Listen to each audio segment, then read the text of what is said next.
guys, Caramilla here from Asleep at Last. Welcome to another one of my videos. So today I thought I would talk a bit about the science of sleep. So at the risk of boring you, I won't go into too much detail. I'll kind of keep it top line, but I like telling people about the science behind sleep because the course that I learnt how to be a sleep consultant on was science and evidence-based, and it really clarified a lot of things for me with regards to baby and toddler sleep, and it's something that I always communicate to my clients when I first start working with them as well, because it gives you an understanding of how babies sleep and why they're not sleeping. So there's two hormones that control sleep, and they are cortisol and melatonin. Cortisol works to keep us awake, and melatonin is a sleepy hormone that helps us to sleep. Now, these hormones really need to be in really good balance in order to help your child to settle to sleep well and sleep longer.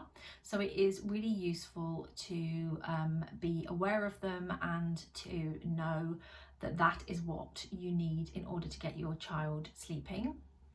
So ideally we would know when our melatonin levels are high, because that's when you've got the best chance of getting your child to sleep quickly.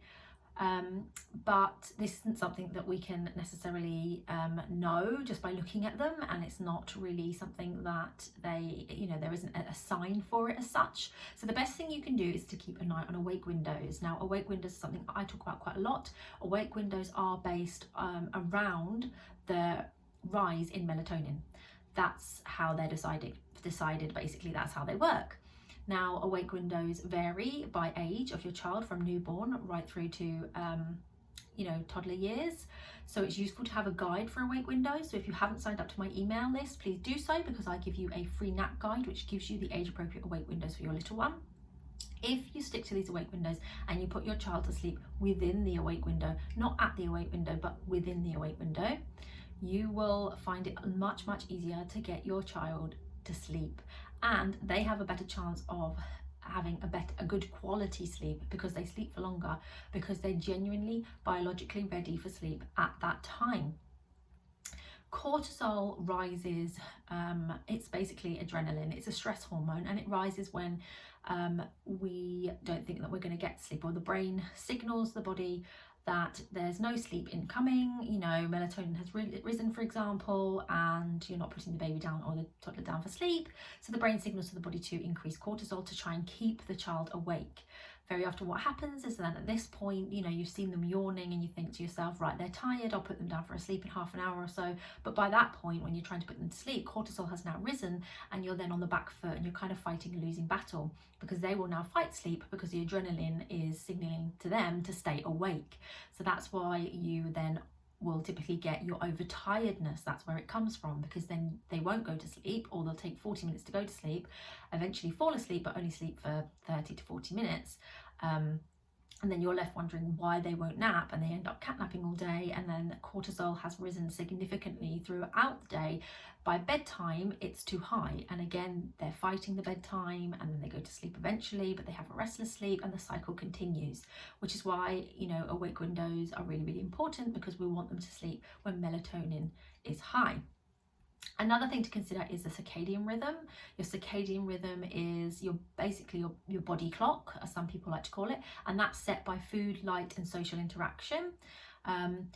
And that's why if you get a baby up at 4 a.m. when they wake and you don't think they're going back to sleep, or 5 a.m. and you get them up, you have set their biological clock to wake at 5 a.m. and you will then be stuck with a habit wake. Again, if you're feeding your baby at like 5 or 6 a.m. in the morning and they get used to that, you're signaling to the brain that that's breakfast, that's the first meal of the day, and they just get into that habit, and you're further setting their biological clock to be set at that day. So that's why it's important to get your child up. Just like with adults, it's important for us, even though we don't all do this, for you to get your child up at the same time each morning, regardless of how they've slept. So I always advise my clients that even if you've had a bad night, make sure you get your baby up at 7 a.m, no earlier, unless you know that your child wakes happily from 6 a.m. Get them up at 7 a.m. and don't start the day before then.